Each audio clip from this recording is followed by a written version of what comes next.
IBADEB, Instituto Bíblico da Assembleia de Deus de Brasília. Material autodidático. Você também pode estudar por extensão, por ensino à distância ou de forma presencial. Curso de integração ministerial, curso médio e avançado em teologia. E os nossos cursos para ensino à distância, você pode estudar em qualquer lugar do mundo. Curso de integração ministerial, curso médio e avançado em teologia. Em nossos cursos presenciais, cursos de formação em psicologia pastoral, formação em ciência da religião e formação em educação religiosa. Na IBADEB você tem preços a custo acessível. Entre em nosso site e conheça os nossos cursos www.ibadeb.com.br ou pelo telefone 613573-1578. IBADEB, Instituto Bíblico da Assembleia de Deus de Brasília.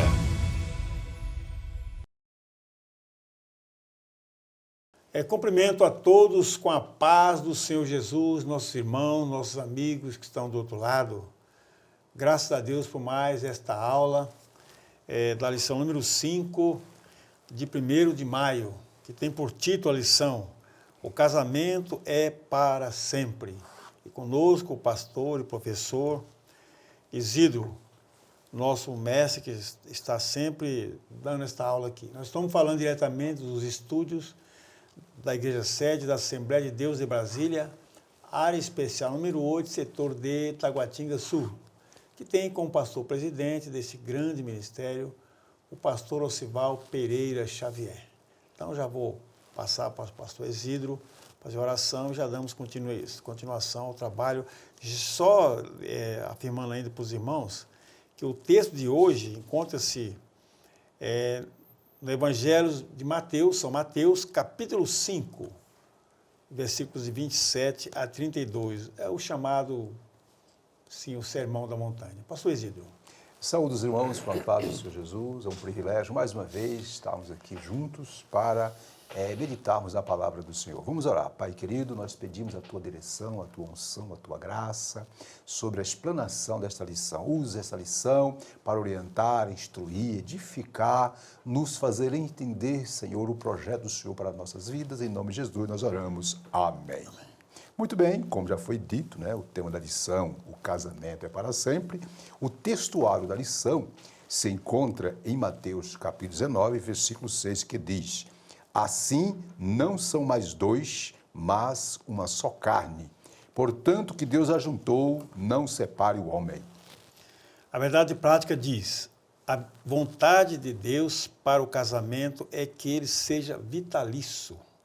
Na continuidade do Sermão do Monte, Jesus condena o adultério. Maravilha. Minhas irmãs, já foi dito que a leitura em bíblica está em Mateus 5, 27 a 32, aonde começa dizendo: ouvistes que foi dito aos antigos, não cometerás adultério. Eu, porém, vos digo que qualquer que atentar numa mulher para a cobiçar já tem no seu coração e cometeu adultério com ela. Portanto, se o teu olho direito te escandalizar, arranca-o e atira-o para longe de ti, pois te é melhor que se perca um dos teus membros do que todo o teu corpo seja lançado no inferno. E se a tua mão direita te escandalizar, corta e atira para longe de ti, porque te é melhor que um dos teus membros se perca do que todo o teu corpo seja lançado no inferno. Também foi dito: qualquer que deixar sua mulher, que lhe der carta de desquite. Sim, continuação, perdão. Isso. Eu, porém, vos digo que qualquer que repudiar sua mulher, a não ser por causa de prostituição, faz que ela cometa adultério. E qualquer que casar com a repudiada comete adultério. Muito bem, minhas irmãs e meus irmãos, a lição de hoje, como nós estamos vendo, é uma lição que tem um assunto muito interessante, impactante. Ela está dividida em 3 tópicos. O primeiro é a condenação do adultério. Segundo tópico, conforme está em tela, o que rege o coração, regerá o corpo. E o terceiro é a indissolubilidade do casamento. Professor Silvio, quais são os objetivos da lição? Bem, os objetivos da lição diz assim: primeiro, apresentar a condenação do adultério.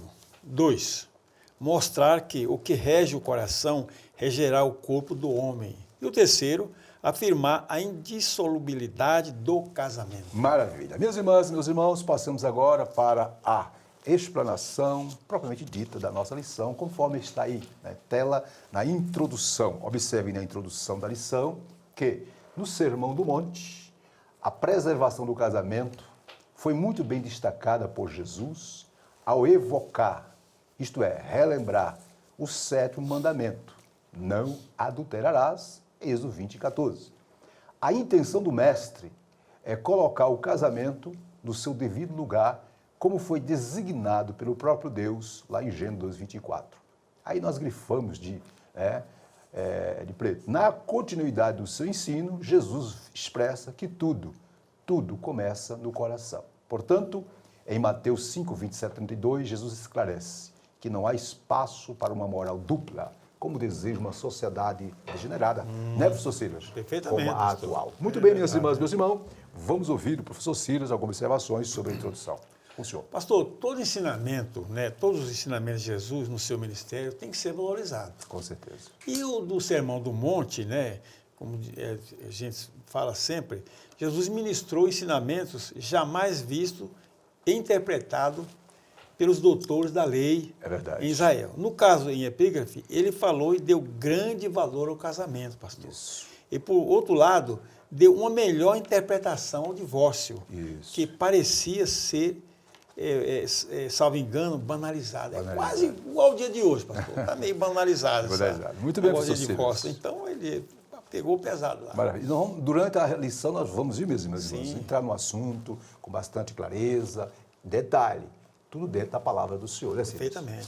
E eu quero trazer apenas a seguinte observação na introdução, dizendo: observe que na lição passada, a lição número 4, nós estudamos sobre o embate de Jesus com os fariseus, saduceu-fariseus, escribas e fariseus. Né? E hoje, na lição número 5, onde está embasada em Mateus 5:27-32, é a continuação, queridas e queridos, do embate entre Jesus e os escribas. Desta feita, Jesus vai contrapor aos ensinos legalistas dos escribas e fariseus, concernente o casamento, concernente o divórcio, concernente a vida a dois. E é sobre isso que nós vamos agora estudar. Dito isso, passemos para o tópico 1, conforme está aí em tela, que tem como tema, tópico 1. Qual é o tema, professor Silva? Opa, condenação do adultério. Muito bem, o senhor pode ler para nós aí, a definição. Qual é a definição de adultério? Então, vamos lá. Vamos lá para a tela. A definição do adultério. Basicamente, o adultério é definido como uma relação sexual que um homem casado tem com uma mulher que não é sua esposa ou vice-versa. Olha de vermelho assim, o assentamento aí, o destaque. Jamais se deve pensar que as ordens divinas em relação ao adultério fossem pesadas demais. Na verdade, por meio dessas prescrições da lei, o que se visava era preservar o casamento, a fidelidade conjugal, a família. O mandamento não adulterarás trata-se de um dique que preserva a fidelidade conjugal e a família, a célula máter da sociedade. Muito bem, professor Silva. Muito bem, bem-vindos aí, né? Na definição, está bem clara, o objetivo aqui. A definição que temos é conforme a Bíblia, viu, meus irmãos? E, Silas, qual é a sua observação? Pastor, o adultério é bem enfatizado na Bíblia, né? Isso. Quer no sentido literal, né? Ou quer que é ter relação sexual, como diz a lei de definição, com uma mulher do seu próximo, ou outras formas, né?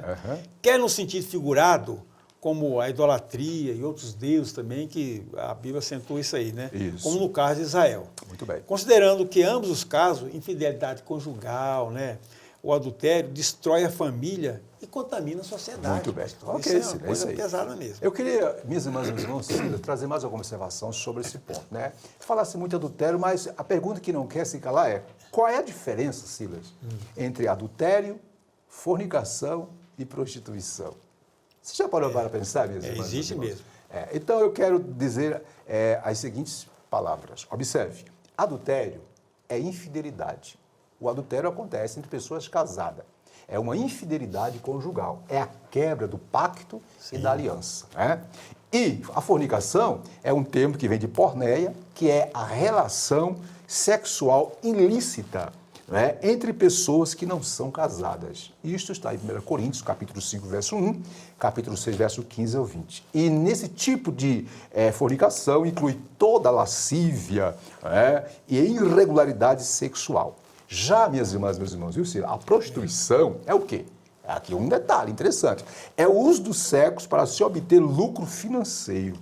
É a venda do sexo, como se podemos dizer assim, né? Ou, através do dinheiro, comprar uma relação sexual. Né? Então, isso aí é a definição. Agora, minhas irmãs, meus irmãos, querido Ciro, detalhe, o que a Bíblia fala sobre isso? Sobre adultério, sobre fornicação e sobre a prostituição. Lá em 1ª carta do apóstolo Paulo aos Coríntios, capítulo 6, verso 9 e 10, Paulo diz que nem os fornicários, nem os adúlteros e nem os que prostituem entrarão no reino de Deus. Tudo diante de Deus é pecado. Aqui para nós, esses termos, fornicação, adultério, são termos técnicos para se referir à mesma prática pecaminosa aos olhos de Deus. Ok, Silas? Perfeitamente. Maravilha. Minhas irmãs, a lição de hoje tem algo bem interessante a nos mostrar. Vamos lá. Continuando. A posição do doutor Jesus, do mestre por excelência sobre o adultério. Porque aqui nós temos que falar do que Jesus diz, do que a Bíblia diz. Qual é a posição de Jesus quanto ao adultério? Vamos para a tela, vejamos aí em tela. Observa aí, ó. Conforme Mateus 5, 28, tá aí, ó, tá de vermelho aí, ó. Para Jesus, olha só, a gênese do adultério começa no coração, começando com um olhar cobiçoso e pensamentos impuros que levam à prática sexual ilícita. Precisamos, portanto, minhas irmãs e meus irmãos, ter a consciência de que perante Deus, como bem expressou Cristo, uma intenção errada é tão pecaminosa quanto um ato. Por isso, devemos sempre buscar ter pensamentos puros e bons, conforme Paulo diz em Filipenses 4:8. Sr. Silas, sua observação? Meu pastor, para Jesus, tudo começa no interior do homem, É né? verdade. Sai do homem, isto é, contamina, isto é, do coração. Digamos se o crente, aliás, o homem e a mulher, né? De modo geral, se não vigiar, não fechar as portas do seu coração, É verdade. vai se contaminar com toda sorte de impureza, entre as quais o adultério, conforme enfatizado aqui nesta lição, né? E Jesus alertou sobre o olhar cobiçoso, pensamentos impuros, certo? Isso. Jesus assentou em manter a pureza matrimonial também aqui. Muito bem. Que é pura verdade Ponto esse pacífico. ponto aqui. Minhas irmãs, meus irmãos, observem que o ponto é interessante, a posição de Jesus. Agora, um detalhe, minhas irmãs, meus irmãos, que as pessoas não observam e que os mestres da época passavam por cima. Sabe por quê? Porque Jesus, em Mateus 5, 28, quando ele diz o quê? Eu, porém, vos digo que qualquer que olhar para uma mulher com intenção pura do coração já cometeu adultério. Jesus Cristo estava ratificando, Silas, aquilo que está na lei. Ele não mudou nada. Como assim, pastor? Sim, minhas irmãs e meus irmãos. Lá em Êxodo 20, 14, diz, não adulterarás. Era onde os fariseus se apegavam, os mestres se apegavam. Porém, Jesus, ele foi para o versículo 17, lá de Êxodo 20. O que é de versículo 17? Lá diz, não cobiçarás a mulher do teu próximo. Então, qual era o erro dos legalistas da época de Jesus? É que se apegavam ao não adulterarás e se apegavam ao repúdio, à carta de divórcio, lá em Deuteronômio 24:1. Jesus veio para mostrar que o problema do adultério e o problema que leva, quem sabe, à dissolução do casamento, começa onde, Silas? No interior do homem. No coração, através da cobiça. E Jesus diz para os legalistas que já estava na lei. Já estava na lei. Aí, ele diz, repito, lá em Êxodo 20, 17. Não cobiçarás, isto é, não tenha desejos, não deseje no seu coração a mulher do próximo. O outro detalhe que eu quero também mencionar aqui em Mateus 28, que Jesus diz, né? Aqui, a qualquer que olhar. Que olhar é esse? Vamos tentar entender, Silas? Observe, minhas irmãs, observe. O olhar que Jesus menciona em Mateus 5, 28, aí para cá, não é apenas um olhar casual, né? E de relance. Não, esse olhar normal, que você olha para a pessoa, esse olhar aqui não está sendo condenado. Mas que tipo de olhar é esse que eu estou falando? É um olhar de cobiça, é o que Jesus está condenando. Um olhar fixo, demorado, com propósito que lascivo. E malicioso. Isso, malicioso. É esse olhar. Né? Que a pessoa, tá entendendo? É esse tipo de coisa que Jesus está dizendo. Que isso demonstra o quê? Um coração contaminado pelo quê? Pela cobiça. Fechando esse ponto, ok? Podemos dizer o seguinte, que em lugar nenhum Jesus deu qualquer abertura para a prática do adultério. Quer ver um exemplo? Lá em João capítulo 8, verso 11, quando aquela mulher foi levada à presença dos escribas e fariseus, dos saduceus, dos mestres doutores, para ser apedrejada, detalhe, levaram só a mulher, para ter levado os dois, né? Olha só. Né? Jesus, ali, ele não aprovou nada, apenas Jesus usou da misericórdia que na própria lei já dizia. E Jesus diz, ó, vá e não Pronto, peques mais. Fechando. Em Mateus 5, 27, 32, Jesus esclarece. Ei, viu mesmo mais uma, viu, Ciro? Não há espaço para uma vida moral dupla, como deseja a sociedade a qual nós estamos vivendo, uma sociedade plural, relativista. Né, Silas? Verdade, pastor. Muito bem. Silas, vamos terminar esse tópico. Não deixou brecha. Nós estamos no tópico 1, a condenação do adultério. Vimos a definição do adultério. Adultério é o quê? É infidelidade, é a quebra do pacto, da aliança que o homem e a mulher faz no altar perante Deus. É isso? Vimos a posição de Jesus. Jesus foi categórico. Meu filho, adulterou, meu filho.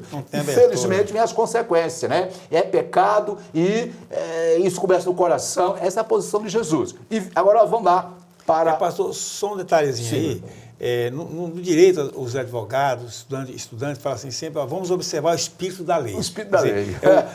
O que o legislador quis dizer ali. E esse legislador foi o próprio Deus. Isso. Então, Jesus, quem era a melhor pessoa para fazer a interpretação por isso que desse item aqui? Por isso que ele, viu mesmo, ele trouxe à tona o quê? Êxodo 20, 17. O não cobiçarás. Então ele deu uma interpretação cabal ali. Notou por excelência. Então não tem como você dar outra interpretação a ser o próprio Jesus. Né? Agora, Silas, vem a pergunta que não quer se calar, Silas. Quais são os males, meu querido? Vamos ler. Provenientes do adultério. Vamos lá para a tela. Próxima tela, né? Vamos lá para a tela, então. Diz o seguinte aqui, olha. A condenação do adultério. Os males do adultério. Isso. O adultério é extremamente prejudicial para a estrutura familiar. Qualquer infidelidade no relacionamento gera desconfiança, feridas emocionais, desvalorização, desrespeito, fraqueza e queda na vida espiritual. Essa é perigosa. Olha, de vermelho. Vamos lá então, de vermelho. O adultério deve ser evitado a todo custo, pois suas consequências são devastadoras para os envolvidos. Fechando? Agora, olha só, bem destacado ali. Além disso, os prejuízos espirituais são ainda maiores, pois fere a santidade de Deus. Misericórdia, pastor. Olha que coisa. Assim desse tópico assim fala assim, olha só, vamos fechar aí, ó. O Senhor Jesus condena claramente a prática do adultério. Então, se ele condena, nós temos que fazer o quê? Condenou não fui eu, não foi. Oh, meu Deus, obedecer e olhar e vigiar, pastor. Suas observações, Silas. Olha, pastor, o adultério, como falou ali, destroça o casamento e, por conseguinte, a família. Olha que é principal. Na maioria dos casos, geral, a separação, quando tem filhos, é quase uma tragédia, né? Aqui para nós, Silas, viu mesmo? As consequências, né? Tanto na área moral, espiritual, familiar, né? E é para o resto da vida. Da vida, pai. São graves e traumáticas. Ele vai levar aquilo para o resto da vida. Muito bem, Silas, muito bem. E isso sem falar do lado espiritual, né? Como diz ali, né? Muito bem. Pois envolve a salvação da alma, que é o principal, meus irmãos. Isso. Por isso, Jesus quis e quer cortar este mal logo pela raiz. Isso. Quando ele fala do interior do homem. Quando fala que procede do coração, onde o pecado começa. E por aí vai. Isso vai ser tratado no próximo tópico. Vamos lá então. Fechando, eu quero trazer uma observação, minhas irmãs, sobre os males do adultério, rapidinho para trazer mais luz sobre esse ponto. Observe, aqui, ó. É interessante. As estruturas matrimoniais, Silas, não foram preparadas para suportar o peso da infidelidade. Ok? Verdade. Aí vem, o adultério é tremendamente destrutivo, tanto para o homem como para a mulher. Lógico, né? Quando há, viu, meus irmãos, a infidelidade, quando há adultério, queridos, se não houver perdão, se não houver arrependimento sincero do cônjuge infiel, se não houver condição emocional para a convivência, por parte daquele que foi ou daquela que foi traída ou traído, o casamento acaba, a aliança é rompida, coisa que Deus jamais quis, né, meu querido? Opa, ok? Muito bem, minhas irmãs, nós vimos aí, não é? A condenação do adultério, a oposição de Jesus, os males. Passemos agora para o tópico 2. O tópico 2 vai destrinchar, né, como surge, como se origina o pecado, a lascívia, né, a prostituição, o adultério, enfim, tudo aquilo que desagrada a Deus. Vamos lá? 2. Qual o assunto 2, Silas? Opa, o que rege, olha só, pastor. Lá. 2, o que rege? O que rege o coração. O coração regerá tá aí, o corpo. Olha, tá em tela. O que rege o coração tá bem bonito. Olha só, rege o quê? Bem destacado o corpo. Né? Vamos lá. Pronto, vamos lá. Ponto 1. O que procede do coração? Olha, vamos para a tela aí. O que procede do coração? Vou ler aqui, ó. Olha aí, meus irmãos, meus irmãos. O que procede do coração? O pecado, tá aí bem claro de azul, ó, não está restrito apenas ao ato, mas também a pensamentos impuros, malignos, cuja fonte, tá bem claro aí, é o coração. Em Mateus 15:19, Jesus diz que, abre aspas, do coração, minhas irmãs, meus irmãos, procedem, surge, aparece, se originam maus pensamentos, adultério, o quê? Imoralidade sexual. Coração na Bíblia, detalhe, minhas irmãs, meus irmãos, fala do quê? Do homem interior, né? Nós grifamos aí, né, Cila? Tá. Trata-se do lugar dos desejos, das emoções e paixões. No seu aspecto figurativo, o coração, portanto, refere-se o quê? Ao caráter moral, né? Fechando de vermelho, um cristão que tem o coração transformado tem um viver totalmente diferente, visto que seu coração é regido pela palavra de Deus, conforme Colossenses 3,16, que diz que a palavra habita em vós. Agora, Cila, sua observação sobre esse ponto. Pastor, Jesus de pronto foi logo no interior do homem, olha só, o coração e o pensamento, onde ocorrem, digamos assim, as maquinações, as imaginações e pensamentos, para o bem ou para o mal. É verdade. Para o bem ou para o mal. Onde muitas vezes o desejo e emoções e paixões não são contidos. Então Jesus já começou, já condenou a imaginação e os desejos e pensamentos impuros. É verdade. Espuros, cortando logo de mal pela raiz no seu nascedor, né? Então mesmo, observa. Então Jesus não veio podar a árvore, né? Não veio. Ele veio arrancar o problema pela raiz. Arrancou logo o cara, ó. Começa lá, então não deixa brotar no coração. Deixa brotar o treinando. Não deixa brotar. É verdade. Meus irmãos, o negócio é sério, viu? Ciro, eu quero fazer uma observação, Ciro. Observa, o coração, viu, meus irmãos, isso aqui é lindo, ó. O coração do homem, do ser humano, é o laboratório olha só, onde o pecado é processado. Vou repetir. O coração do homem, do ser humano, é o laboratório onde o pecado é processado. Foi Jesus quem disse. E se Jesus disse, meu querido, nós não estamos aqui preocupados com o que doutor A, B ou C diz, não. É a palavra. E aqui para nós, Silas, a própria ciência do século XIX para cá tem comprovado o que Jesus disse. A psicanálise, Freud, o pai da psicanálise do século XX, disse o seguinte, que o que digo, o que eu falo, atesta o que sou. O que digo, o que falo, é o que está dentro do meu ser. Sim. Pois, muito bem, Jesus disse a mesma coisa, que o coração, a boca fala do que o coração está cheio. Ei, só a misericórdia de Deus. Fecha nesse pontinho aqui, ó. Portanto, Jesus é o maior psicólogo, psicanalista. Ele lê o mais profundo da nossa alma. Né? Ele conhece as intenções do coração. E detalhe, lá em Jeremias 17:9 diz que o coração é mau, é enganoso. Esta é a definição da Bíblia. Quando fala coração aí, no aspecto psicológico, tem a ver com as emoções, tem a ver com a mente, tem a ver com o ser do ser humano, o seu todo. Muito bem, podemos botar, Silas? Vamos lá. E aí vem, Jesus falou do coração, da onde vem, né? Onde é o laboratório, onde o pecado é processado. Agora vamos ver como é que esse pecado ele é processado e ele é, digamos assim, posto em ação. Ponto 2. O homem é o quê? Pensa. Vamos lá, então. Tá aí, ó, tá em tela aí. O homem é o que pensa, Silas. Diga aí, Silas. O homem é o que pensa. O Senhor Jesus falou em Mateus 16:19, Lucas 6:45, que aquilo que rege o coração se evidencia no viver diário de uma pessoa por meio dos seus atos. Muito bem.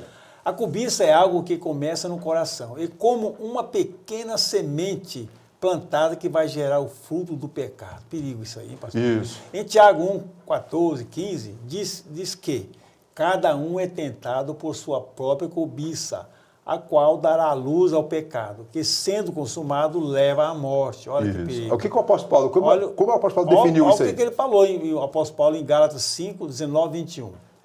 chamou de obras da carne as ações produzidas por um coração pecaminoso. Ciro, então, olha o coração. O que fazer para ter vitória, Silas? Então, vamos lá. Para ter vitória sobre a tentação, é preciso revestir-se da nova natureza criada segundo Deus. Que está em Efésios 4, 24. Muito bem. Os versículos segundo Coríntios 5, 17 também. Isso. Os pensamentos e ideias são os motores que colocam em ação todo o corpo e são determinadas para a sua conduta. Que coisa Cira, isso aqui para nós, Cira, o que a Bíblia disse, né, apenas no século XVIII, XIX para cá, com o surgimento da psicologia, é que a ciência, né, veio confirmar tudo o que a Bíblia diz. É verdade, né? é verdade. Então, a Bíblia é linda, mas vamos lá. O que o senhor tem a dizer sobre esse ponto 2 aí?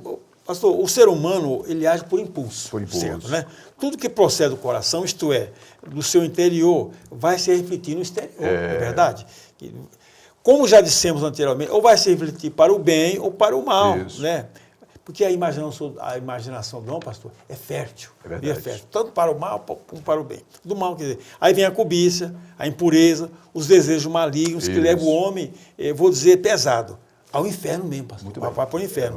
Mas se vigiarmos, venceremos as tentações, que hoje anda solta, estampada na rua, na mídia, em qualquer lugar, tem coisa para você, meu Deus do céu, só a misericórdia de Deus, e você vigiar constantemente, meu irmão. Muito bem. Então, viu, meus irmãos, observe que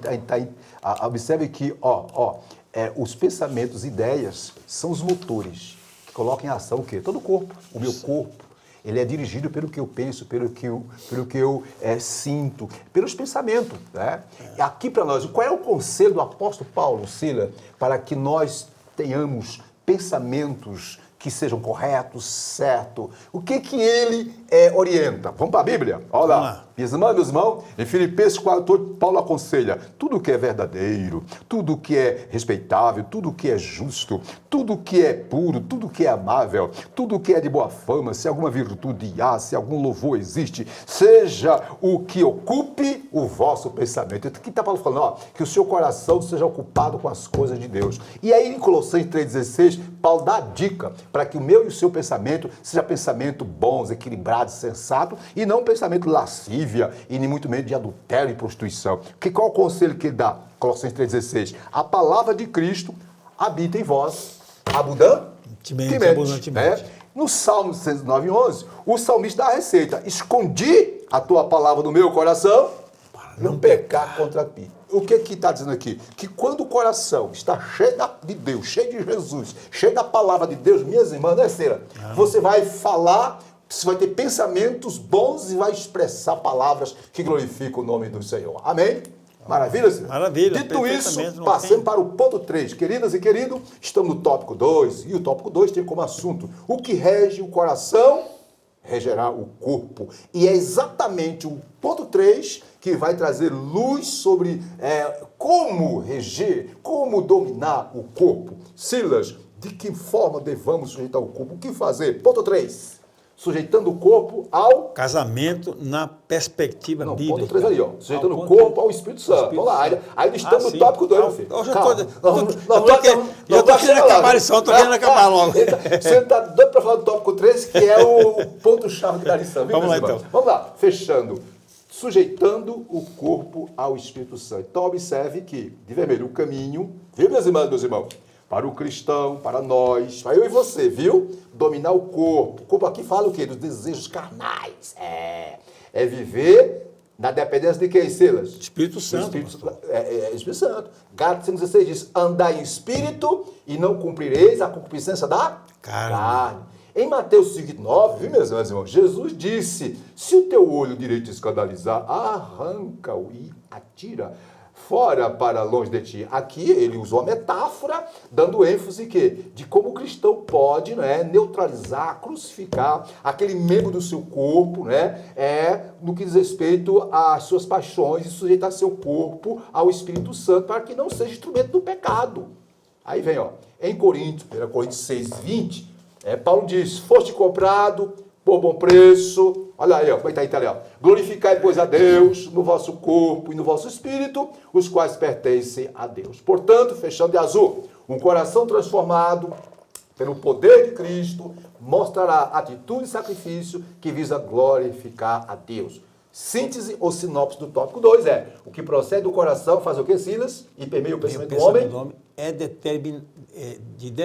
Determinarão seu comportamento. Muito bem. Silas, sua observação. Ó, pastor, na realidade, aqui mostra o caminho e a estratégia, né? Para vencer as tentações. Ele fala a força do Espírito Santo no homem. A palavra de Deus diz que há um embate, uma guerra constante, né? Principalmente para o crente, entre o corpo, entre o espírito e a carne, certo? Jesus, nesse discurso, pegou pesado. Ele falou de maneira figurada: se o teu olho te faz pecar, joga fora. Se tua mãe joga fora. Isso. Mas um detalhe que ele falou, pastor, ó, joga para longe de ti. Não é jogar pertinho, não. Não é só esconder, virar o rosto, não. Ainda falou, acentuou bem. Joga para longe de ti. Livra-te do mal, né, do mal. Joga de uma vez por todas. Então, para não ficar resquício, né? Mantém distância e vigia bem. Minhas irmãs, meus irmãos, estamos fechando o tópico 2, que tem como tema o que rege o coração, regerá o corpo. Eu quero trazer uma observaçãozinha sobre isso. Observe, o corpo, minhas irmãs, meus irmãos, viu, Silas? Foi criado por Deus e tem seu propósito. Todavia, depois do pecado, ele se tornou instrumento para a prática da iniquidade, do pecado, né? Apesar disso, quando o ser humano aceita Jesus como Senhor e Salvador de sua vida, nasce de novo. O seu corpo passa a ser o quê? Templo, morada, habitação do Espírito Santo. Okay? A recomendação de Paulo, portanto, em 1 Tessalonicenses, no capítulo 4, verso 3 a 5, é que vos abstenhais da prostituição, que cada um de vós saiba possuir o seu vaso, isto é, o seu corpo, em santificação e honra, não na paixão de concupiscência, como os gentios que não conhecem a Deus. Cuidado, minhas irmãs, meus irmãos, né, Cira? Com a concupiscência da carne e com a concupiscência dos olhos, que são os desejos, aquelas vontades que está totalmente querendo exacerbar aqui o que a natureza humana está determinando. Fechando, rapidinho, Cira. Interessante, minhas irmãs, meus irmãos, que em Gálatas 5, 16 a 25, Paulo descreve uma guerra sem trégua que existe no interior do ser humano, entre a carne e o espírito, né? Ok? Isto é, o espírito e a carne, o espírito aqui é o Espírito Santo, a carne é o ser humano, a sua natureza pecaminosa, tem desejo diferente, isso gera um conflito, que a psicanálise tanto fala de conflito, aquela coisa toda. E qual é a maneira de triunfar? Tá claro, Paulo disse lá em 5,16, andai no Espírito, isto é, submeta-se ao Espírito Santo, às coisas de Deus, e jamais vocês satisfarão aos desejos da carne. Dito isso, minhas irmãs, meus irmãos, passemos para o último tópico. Silas, qual é o assunto do tópico? Aí, tá em tela, ó. O quê? Tá a indissolubilidade do casamento. Rapaz, que palavrão. É um palavrão. Exatamente para você tropeçar e não achar o casamento. Viu? Muito bem, minhas irmãs, meus irmãos, passei para o ponto 1. O casamento na perspectiva bíblica. Vamos lá? Próximo item, próximo ponto. Primeiro ponto do tópico 3 é o casamento na perspectiva bíblica. Olha aqui, Sila. Nós grifamos o casamento, minhas irmãs, meus irmãos, é a mais fundamental de todos o que, Sila? Instituições sociais. Aí vem. Está aí de ver, na perspectiva divina, conforme Gênesis 1, 28, 2, 24, o casamento deve ser uma união permanente em que homem e mulher entrem em uma aliança perante Deus, a fim de construir uma união única na mais perfeita intimidade. Deus não querendo que tais votos, o voto do casamento, a aliança que foi feita na sua presença fosse quebrado, Deus deu ordem, não adulterarás. Aí de vermelho, portanto, minhas irmãs e meus irmãos, a singularidade do casamento foi destacado por Cristo em Mateus 19,6, quando ele disse, não são mais dois, mas uma só carne. E na sequência ele diz, aquilo que Deus ajuntou, não separe o homem. Silas, é com você seus comentários. Pastor, no princípio, entre todas as criações, entre várias que criou, Deus fez o homem e a mulher. Certo. E, em outras palavras, na sequência, fez o casamento entre os dois. Vamos dizer, o primeiro casamento. É verdade. Do ser humano. Pronto. Ponto final aí, acabou. Agora diz, no casamento há uma aliança afetiva, uma aliança moral, respeito, dignidade e de fidelidade, entre outros, além do amor recíproco. Né? Muito bem. E é tão sério que o apóstolo Paulo comparou essa aliança com o amor entre Cristo e a igreja. Então, Isso. é valorizar mesmo, meu irmão, o casamento. Muito bem. Isso. Passe por cima das dificuldades. Mas valorize o Tem seu luta, casamento. Silas? Homem, meu irmão. É Tem não, batalha. pastor. É tudo Senão, legal. curiosidade, Senão, você tem quanto tempo casado, Silas? Olha, pastor, eu fiz 48 anos, 45 É, anos de casado. bodas de ouro, né? Ô, meu pastor, Tá quase chegando, né? e é uma coisa bonita, coisa boa, Pois é, graças a rapaz. Deus. Você tem alguma coisinha? Tem, mas olha... como Aí, que- viu, irmão? Que te fala que conhece Eu já vi alguém Teve falar luta, assim, irmão? Teve luta, teve luta, batalha? pastor, batalha. A São gente- duas pessoas, tem- né? Assim como o Silas, meus irmãos. Irmão, eu tenho 43 anos de casado, irmão. Pronto. É, maravilha. Casei com 19 anos. Como diz por aí, Então aí, lutando, irmão. Eu e a companheira estamos lutando, irmão, né? Já comeu muito sal junto, É, né, sal, feijão, quando tinha bebiaba, meu irmão. Queridas e Olha, queridos, meu ei, Deus do céu, é uma bênção. nós aqui, Casamento é uma nós não bênção. somos apenas teóricos, vivemos isso na vida, na prática. Querido, a vida dois é luta, é batalha, né? São duas cabeças diferentes, são dois seres humanos, está em um contínuo ajustamento. Aqui para nós, minha irmã, não existe o marido perfeito, homem perfeito, viu, minha irmã? Viu, querido marido? Não existe mulher perfeita, existem pessoas, seres humanos que estão se ajustando, estão no contínuo ajuste, isto até que a morte os separe, viu? Mas eu quero dizer o seguinte, ei, qual é o propósito do casamento? Pela palavra de Deus, pelo que está bem claro na Bíblia Sagrada, o propósito do casamento, primeiro, entre outros, é a felicidade, viu, meus irmãos? Isso. O companheirismo mútuo do casal, a procriação, pois por tal procriação, isto é, através do casamento, é a maneira legítima de os seres humanos se multiplicarem sobre a terra. Isso, o casamento, não é construído de pessoas rivais. São pessoas diferentes, mas são pessoas que estão se ajustando. Viver sob o mesmo teto, minhas irmãs e meus irmãos, requer disposição para se comunicar, amar, perdoar e ajudar. Amém? Então aí está a perspectiva bíblica. O que passa disso, querido? Procedência maligna. Aqui para nós, não temos nada quem dá palestra. Olha, tudo que você quiser, minha irmã, você marido, você esposa, tudo que você quiser saber sobre como manter seu casamento firme, vai para a Bíblia, lê a Bíblia, estuda a Bíblia e submeta a palavra do Senhor. Né, Silas? É verdade. Mas vamos continuar, Silas, que tem mais, né, Vamos Silas? ver aí, vamos lá. O ponto 2, Silas, estamos no tópico 3. A indissolubilidade do casamento. Ô, palavra bonita, né? Vimos que o casamento, vindo na perspectiva bíblica, é até que a morte o separe, meu filho. Pastor, tá difícil, meu filho, até que a morte o separe. Né? A não ser que alguém, um dos cônjuges, seja infiel, né? Mas mesmo assim, existe o perdão. Mas vamos lá, Existe. continuando. O que fazer, Silas? Até você que tem 48, quase chegando a bodas de ouro. O que fazer, Silas, para que o casamento seja para sempre? Vamos para a tela, Silas? Opa, vamos lá então. O que Leia. fazer? Olha, o que fazer é o seguinte, vamos lá então. É. O casamento deve ser construído com base em respeito, amizade, bom tratamento, carinho, dignidade, entre outros. Isso. Tá? Primeiro, vai para a Bíblia, que conforme o pastor Egito falou, 1 Pedro 3,7. Isso. O casal cristão, no aspecto espiritual, são iguais. Isso. Lá em Gênesis 1,27, Isso. Gálatas 3,28, Colossenses 3,10, Porém- 11. Porém, na vida há obrigações distintas e específicas a serem cumpridas. Vamos Muito lá bem. então. Conforme Coríntios 1, 7, 2, 5, a união sexual entre o homem e a mulher é um fator importante que deve ser levado em consideração no casamento. Em Hebreus 13, 4 diz que digno de honra, olha pastor, digno de honra entre todos seja o matrimônio, bem como o leito conjugal sem mácula. Maravilha. Agora vamos lá, o outro tópico ali, ó, o outro parágrafo diz o seguinte, ó, o casal cristão jamais deve usar o sexo como fazem os ímpios, Isso. sem amor, carinho, respeito, tão somente para dar vazão às suas lascívias. O casal que deseja que o seu casamento dure para sempre deve estar em comunhão com Deus, ter uma união marcada pelo amor e uma vida sexual regrada e sadia. Suas considerações. Pronto, pastor, aí vai, olha só. Acho que aí respondeu tudo, né? Eu não Que tenho você mais, coloca acabou mais, aí, ó. senhor? Eu não tenho mais o que colocar. Mas assim, no casamento os dois devem promover a fidelidade do outro. Tem que ser a reciprocidade.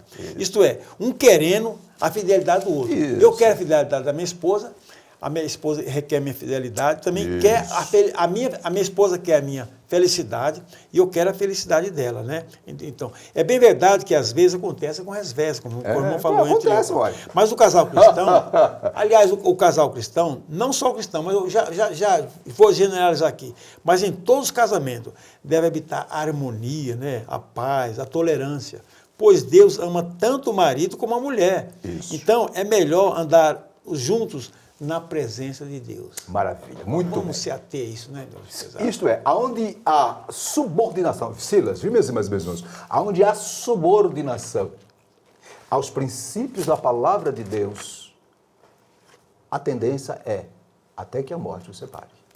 Mas quando, infelizmente, tanto por parte do homem ou da mulher, da esposa ou do marido da esposa, começa a haver uma certa insubordinação ao que a Bíblia diz, aos princípios da palavra, infelizmente, poderá ser o início de problemas terríveis. Vou repetir. Vivemos numa sociedade onde há um movimento feminista que nada contra as mulheres, a mulher tem o seu papel na sociedade, mas o movimento feminista tem um viés muito marxista, socialista, né, machista, e que algumas esposas, por dar ouvido a certas ideias, digamos assim, radicais desse movimento, começa a querer inverter o papel e que Deus determinou. Então, esposa, querida esposa, siga o modelo que Deus determinou para você. Querido marido, siga o modelo de Deus. E assim fazendo, minha irmã, meu irmão, a bênção cai, né? O casamento vai ser feliz, vai ser duradouro. Vai ser duradouro. Eu quero trazer apenas uma observação aqui sobre esse ponto, para começar a terminar. Minhas irmãs, meus irmãos, maridos e esposa, cuidado com os falsos padrões do mundo, do que diz respeito ao amor, tá? O amor que se vê nos filmes, nas novelas, revistas, está longe de preencher os requisitos da palavra de Deus, que é importante. Não é? Portanto, tenha cuidado com esse tipo de amor. Né? No casamento tem que ter o amor estógio, o amor entre pessoas, amigos, tem que ter o amor filial, mas tem que ter o amor eros. O amor eros tem a ver com a paixão, a sexualidade, mas acima, né, no controle, no domínio desse sentimento tem que estar o agape. O ágape, o amor ágape. Que amor é esse, pastor? É o amor que está em 1 Coríntios 13:7. É o amor que tudo sofre, tudo espera, tudo suporta. É o amor que jamais acaba. Esse amor tem que predominar na vida do casal, porque quando ele não predomina, pode entrar o egoísmo, pode entrar aquele sentimento de cada um querer fazer o que quer e não querer se voltar para Deus. Fechando aqui esse pontinho, não esqueça, lá em 1 Coríntios 7:3-5, Paulo recomenda sobre os deveres da esposa, no que diz a sexualidade, do marido que diz a sexualidade, ambos têm que ter um acordo entre si, né? Se tiver que ter um período de abstinência que se combine entre si, né? A não ser que seja problema de saúde, tudo tem que ser concordado, né Silas? Né? Sim, portanto, o marido deve conceder à esposa o que lhe é devido e aí a esposa ao marido. E assim, dentro do que a Bíblia diz, o que acontece, Silas, a vida segue. Vai ter luta? Vai ter. Problema? Vai ter problema. Dificuldade? Tem dia que a coisa tá feia. O que fazer, pastor? Querido, vai pro joelho. Senhor, tem misericórdia, abençoa minha esposa, me dá graça para suportá-la. Tem dia que o maridão, minha irmã, tá aquela coisa, esquisito. Vai orar, meu Senhor, dá graça ao teu filho, ajuda, me dá graça. Peça graça, peça sabedoria. Pronto. Dito isso, Cira, passei para o último ponto. O último ponto aqui é o quê? O casamento é o quê? É uma união indissolúvel. Vai bater com o título desse ponto. Agora, gente, minhas irmãs e meus irmãos, vamos falar, não é, da indissolubilidade do casamento. Conforme está em tela, vejamos. Para Jesus, viu? O casamento é uma união indissolúvel, está bem claro, Mateus 19:5-6. E por isso deixou claro que o divórcio não era um mandamento de Deus, mas sim uma concessão, uma permissão devido à fraqueza humana por causa do pecado, conforme ele mesmo disse em Mateus 19:8, quando Jesus disse, olha, dizendo para os legalistas da época, para os mestres, doutor, Moisés, por causa da dureza do vosso coração, vos permitiu repudiar a vossa mulher, mas, no princípio, isto é, conforme Deus planejou, não foi assim. De vermelho. Portanto, minhas irmãs e meus irmãos, como servo de Deus, precisamos enfatizar que o ideal divino para o casamento é o que, Silas? É a indissolubilidade. E que o padrão divino é o que está onde, Silas? Descrito em Gênesis 2:24, que diz: deixará o varão seu pai e a sua mãe, e apegar-se-á a sua mulher. E serão ambos uma só carne. Olha e só, também pastor, o que está em Mateus ao seu, Jesus diz: o que Deus ajuntou, não separa. Pronto, aí está, querido. É o padrão de Deus. Não tem outra interpretação. E aí, Sérgio? Faz sua observação, Silas. Pastor, olha só. Tem aqui a experiência, olha, Deus, quando promoveu, fez o casamento, quer dizer, é uma união inseparável, isto é, indissolúvel, permanente, né? Então, como contrariar a vontade de Deus, pastor? Não pode. É claro que a Bíblia aponta casos que poderá haver separação, caso de adultério, está bem escrito aí. Eu disse poderá, porque poderá-se, mesmo nessa situação, que existe o perdão, como não falou aí, existe o amor, né? Infelizmente, hoje, a devassidão, a imoralidade da sociedade banalizou o casamento. Muito bem. Pois não há tolerância, não há perdão, meus irmãos. Os cônjuges estão competindo entre si, meu Deus. E olha, pastor, quando começa uma pequena coisa que você vê que vai esticar, vamos para o diálogo. Vamos conversar. Vamos conversar antes que antes que o mal cresça. Diáloga com sua esposa, com seu esposo, e diáloga com Deus também. Cira, o Espírito Santo está em você, pastor. Minhas irmãs, está em nós. Aqui está o manual de Deus para a família. Não tem conversa. Nós não precisamos. Olha, louvamos a Deus pelos palestrantes na área da família. É excelente, pastor. Muito, graças a Deus. Mas aqui está tudo aqui, querido. Silas, aí uma pergunta que não quer se calar. Nós falamos de Jesus, falamos? Falou. E Paulão?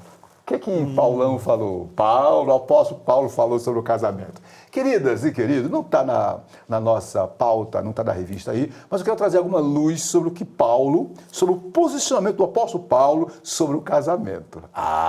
Paulo Mas quem foi Paulo, pastor? É o nosso mestre, né? Inferior ao mestre dos mestres, mas ele interpretou, como ninguém, a palavra de Jesus. Vamos lá, gente. Lá em o ensino do apóstolo Paulo sobre o casamento, capítulo 1 Coríntios, capítulo 7. Não está aí tela, vou apenas trazer aqui para vocês alguns informes. Observe, o apóstolo Paulo, minhas irmãs, meus irmãos, no capítulo 7, 1 Epístola, capítulo 7, verso 10 e 11, ele, viu, Silas? Ele ratifica o ensino de Jesus sobre a indissolubilidade do casamento. O que ele diz lá? Rapidinho. Ora, aos casados ordeno. Aí é o detalhe, não eu. Pronto. Mas o Senhor. O Senhor aqui é Jesus. Ele está seguindo o que Jesus disse. Que a mulher não se separe do marido. Verso 11. Se, porém, ela vier a separar-se, que não se case. Ou que se reconcilie com o seu marido. E que o marido não se aparte de sua mulher. Ele está seguindo o que está onde? O que está lá em Mateus. Fechou a porta, ele pastor. seguiu. Aí, lógico que a carta... 1 Coríntios, a carta 1 aos Coríntios foi escrita para resolver algumas pendências sobre o casamento, se podia casar, como é que faz. Conforme 7.1, né, Paulo diz, quanto ao que me escreveste sobre o casamento, né, aí Paulo vai dar a sua orientação. Primeiro ele fala que o casamento é indissolúvel. Aí ele vai dar o seu conselho, né, sobre um assunto específico, porque na igreja de Corinto, muitos se convertiam a Cristo, e o outro parceiro, ou a parceira, ou o companheiro, outra companheira, não seguia. E começava a dizer, e aí, como é que faz? Aí Paulo vai orientar, no versículo 12, aos mais, digo eu. Agora é Paulo dando conselho, viu, gente? É Paulo como pastor, aconselhando, digo eu, não o Senhor. Se algum irmão tem mulher incrédula e esta consente em morar com ele, não abandone. E a mulher que tem marido incrédulo, se este morar com ela, não abandone. Aí Paulo diz o seguinte, mas, versículo 15 do capítulo 7, mas, olha aí, olha a conjunção adversativa, mas, se o descrente quiser apartar-se, que se aparte. Em tais casos, não fica sujeito, o irmão não fica sujeito à servidão, nem o irmão nem a irmã. Deus vos chama para a paz. Pronto. Aqui está o conselho do apóstolo Paulo para lidar com situações difíceis. Vamos trazer para os dias atuais? Como é que Paulo trataria nos dias atuais? Exemplo, a pessoa casou, 2 casados, de repente um dos cônjuges resolve abandonar tudo. Paulo iria tratar como? Eu não quero ser crente, eu não Paulo quero iria seguir. usar exatamente essa posição. Se o outro não quer, meu filho, você não é obrigado a ficar submisso ao jugo do outro, né? Exatamente. E aí, óbvio, né? Parte para separação, parte para o divórcio. Fazer o quê, né? Isso é, se o outro diga, se a outra ou o outro chega, eu não quero mais ver com você, eu quero meu divórcio, eu não quero. Poxa, fazer o quê, Silas? Se tentou conciliação, não existiu, vamos embora. Fazer o quê?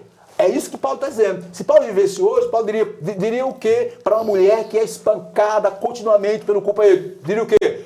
Faça um BO, minha filha, né? E busque seus direitos. Tá entendendo? Né? E subtende-se aí que a pessoa ficaria livre para continuar no matrimônio.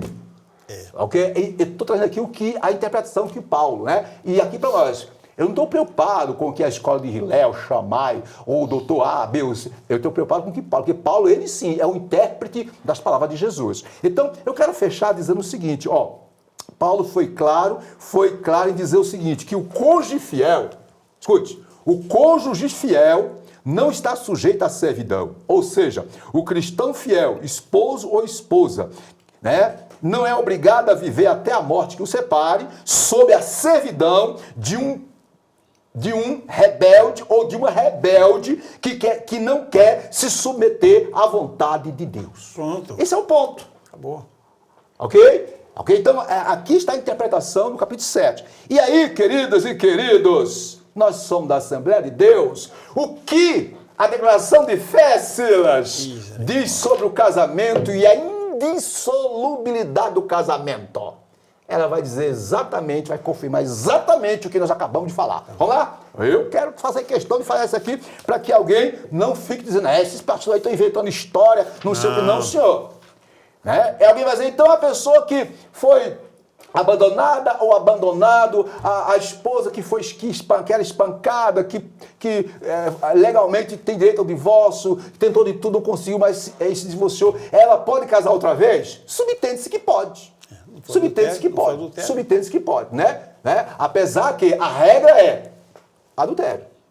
Mas tem essas outras situações, como Paulo disse, ninguém é obrigado a ficar sujeito a uma escravidão. É que no caso aí, Jesus estava tratando do adultério. Isso, muito bem. Agora, o que a declaração de fé da Assembleia de Deus diz? Rapidinho, para terminar. A declaração de fé da Assembleia de Deus, no capítulo 24, nas páginas 203 e 204, eu fiz a síntese, diz o seguinte, cremos, professamos e ensinamos que a família é uma instituição criada por Deus, imprescindível, viu, meus irmãos? A existência, formação e realização integral do ser humano, sendo composta de pai, mãe e filhos, quando houver. Pulando, aí vem. Aí, ponto 1. O casamento é o que está na declaração de fé, que foi elaborada por doutos pastores teólogos e cujo pastor, que foi o responsável, o líder que supervisionou, o presidente da comissão foi o pastor Ezequiel Soares, um homem de notório saber dos originais e da palavra de Deus. Olha só, o casamento ou união matrimonial, ponto 1, é uma instituição criada por Deus, que tem por princípios reguladores e estruturantes a monogamia, conforme Gênesis 24. Também a heterossexualidade, macho e fêmea, conforme Gênesis 1, 27 e 28, Mateus 19, 4. Pelo casamento, escute, porque é muito discutido hoje aí na mídia, pelo casamento, o que diz a Assembleia de Deus? Pelo casamento, um homem e uma mulher, por livre consentimento, decidem unir-se mediante um pacto solene, do qual o Senhor Deus, detalhe, é a principal testemunha, e na condição de cônjuges, sob os aspectos legal, formal, moral e espiritual, ambos prometem viver em fidelidade mútua até que a morte os separe. Declaração de festa de Deus. Fechou. Continuando. No casamento, o homem é unido sexualmente à sua esposa como resultado do amor conjugal, não só para procriar, mas também para uma vivência afetuosa, agradável e prazerosa, Silas, sim, dentro dos limites do uso natural do corpo, da pureza e da santidade, conforme nós estudamos na nossa revista. Vamos lá! E aí vem um detalhe, não é? Vem um detalhe sobre a dissolução do casamento. O que diz agora vimos que a declaração de fé diz sobre o casamento, que é exatamente como está aqui, na revista Silas. E sobre a dissolubilidade, Ciro, o que diz? Vamos lá. A declaração de fé da Assembleia de Deus no Brasil diz, olha, diz na página 204, lá no finalzinho, a dissolução do casamento, detalhe, é justificada apenas nos seguintes casos. Primeiro, morte de um dos cônjuges, conforme Romanos 7,2, 1 Coríntios 7,39. Segunda justificativa para a dissolução do casamento, infidelidade conjugal, como já vimos, Mateus 5,32, Mateus 19,19. Terceira condição, ou terceira justificação, conforme a declaração de fé, para a dissolubilidade do casamento, é a deserção, o abandono por parte do cônjuge descrente, daquele que se rebela contra a aliança, o pacto feito na presença de Deus, conforme 1 Coríntios 7,15. É o que diz a Constituição. É que diz. Então, portanto, meus irmãos, vamos parar de falar besteira, vamos ficar com a palavra e orar e pedir que Deus tenha misericórdia dos casais. Só isso. Pronto, Silas? Vamos lá. Maravilha. Silas, agora vamos para a conclusão. Conclusão da lição. Eita, Silas, qual é a conclusão aí? Vamos lá, conclusão. A palavra de Deus, compreendemos que o casamento é para sempre, mas sua construção depende de uma vivência com Deus. Isso. E um relacionamento marcado pelo amor. Olha a palavra amor aí está. Isso. Frente aos problemas que possam surgir, o caminho não é o divórcio. Os cônjuges devem agir com boa vontade e sacrifícios, buscando sabedoria divina para que se volte à verdade, harmonia com a presença de Deus. Muito pastor, bem. Isso aí. Cira, sua observação final. Pastor, o casamento, ou seja, o casal que anda na presença de Deus e tem o Espírito Santo no seu lar e observa a palavra de Deus, submete a Bíblia, pastor? Dificilmente vai se separar. Mesmo entre algumas dificuldades que acontecem de fato. Detalhe, Ciro, mesmo. Às vezes pode até acontecer um deslize por parte de um dos cônjuges, mas para Deus nada é impossível, gente. Vamos perdoar, vamos dar a segunda chance, vamos tolerar a falha do outro, vamos buscar, lutar para preservar o casamento, porque está em jogo os filhos, está em jogo a família. Aqui para nós, minhas irmãs, meus irmãos, Ciro, desculpe, mas meus irmãos, é um caos. Quando um casal se separa. Mas só quem sofre é os filhos. Principalmente que tem filhos pequenos. E não só filho pequeno, não. Filho adulto também sofre, viu? Adolescente, jovem sofre. Porque nem um filho quer os pais separados. Não quer. Então vamos lutar. Nós, como cristãos que temos a Bíblia, vamos lutar. Vamos renunciar nossas vaidades, nossos desejos carnais. Aqui para nós tem homens, tem maridos que são tão carnais, quer fazer sexo todo dia com a mulher, e quando a mulher, coitada, às vezes motivo de saúde, não, meu bem, aí fica estressado, vai se converter, meu irmão, vai orar, vai jejuar. Para com isso. A irmã também. Tem irmãs que, infelizmente, não entendem a coisa. Querido, isso é falta de obediência à palavra do Senhor. Fala, Ciro. Pastor, quando há afeição, o afeto, o amor, Deus se agrada desse jeito. E assim, Deus vai abençoar esse casamento, pastor. Vai abençoar o casamento. Não tem como Deus não abençoar se a pessoa andar na palavra de Deus. Isso. O Espírito Santo habitando no lar, porque a pimenta habita em nós. Se ele habita no meu corpo, em mim, ele vai habitar no meu lar também. Silas, desculpe, Silas, uma coisa que eu tenho visto é o seguinte, que o que está acontecendo muito, até com casais antigos, casais que têm 20 anos, 30 anos, de repente eles vão se separar. Sabe o que é isso? Porque o amor acabou. Não. Que amor é esse que acabou? Porque o amor de Deus tem que estar derramado no coração dos cônjuges. É para sempre. Se o amor de Deus está no meu coração, está no coração do meu esposo, está no coração do cônjuge, tem que perdoar, tem que fazer vista grossa, porque aqui para nós, meu querido, a vida vem para todo. Quem não tem luta, quem não tem batalha, é problema financeiro, é problema de criação de filho, é problema de relacionamento, é problema aqui, problema acolá. O que fazer? Pular? Cair fora? Não adianta. Ei! Eu já vi pessoas que separaram da esposa para ficar com outra. A outra talvez não tinha o defeito que ele dizia que a sua esposa tinha, mas tem outros defeitos piores. Tem. Não tem esse negócio, não. Mas eu separei, casei, sofri. Não vai viver feliz, não. O resquício vai ficar. Então, querido, aguenta. Faz de tudo. Faça de tudo, meu irmão, minha irmã, para viver.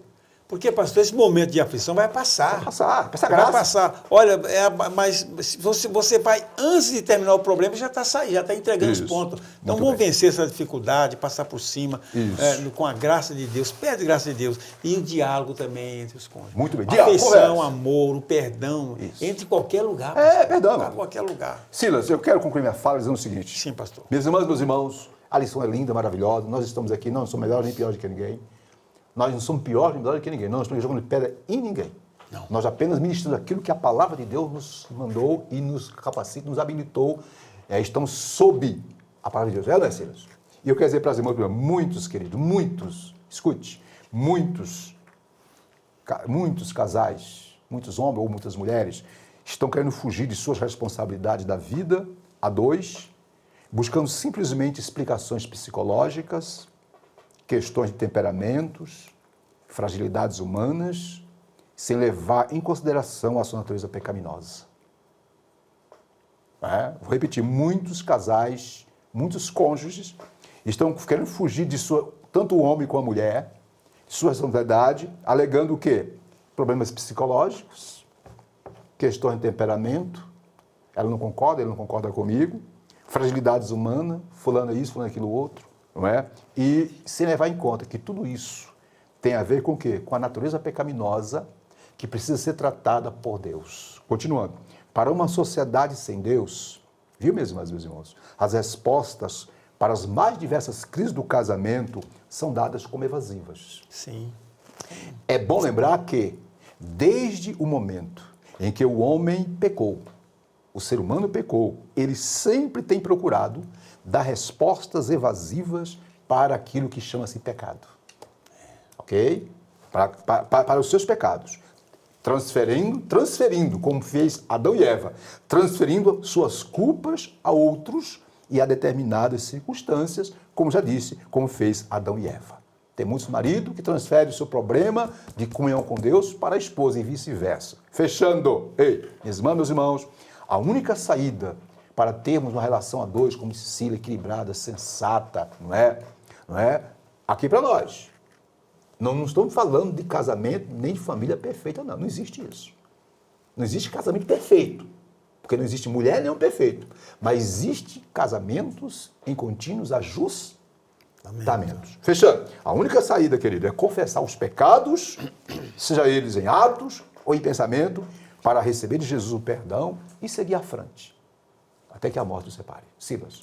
Ó, pastor, quando a família vai bem, a sociedade também vai bem. Com certeza. Então vamos manter um casamento sadio, com muita afeição, muito afeto, muito amor. Agora, Silas, aqui mesmo, meus irmãos, eu quero falar para os cristãos, crentes, nós evangélicos, irmão. Pelo amor de Deus, irmão. Eu sei que não é fácil, é luta, batalhas. Alguém vai dizer, pastor, você fala que você não teve mais... Que, irmão, você não me conhece, não conhece o Silas, quantas embates nós já tivemos? Sim. E a gente está firme até aqui. Graças a Deus. E você separa, não quer nem saber. Graças quer a Deus. Quer nem saber. Tem dia que eu estou ruim, minha esposa vê, tem dia que ela está bem com os problemas dela, a gente vai orar, Deus nos ajuda, dá graça. Vai seguir avante, irmão.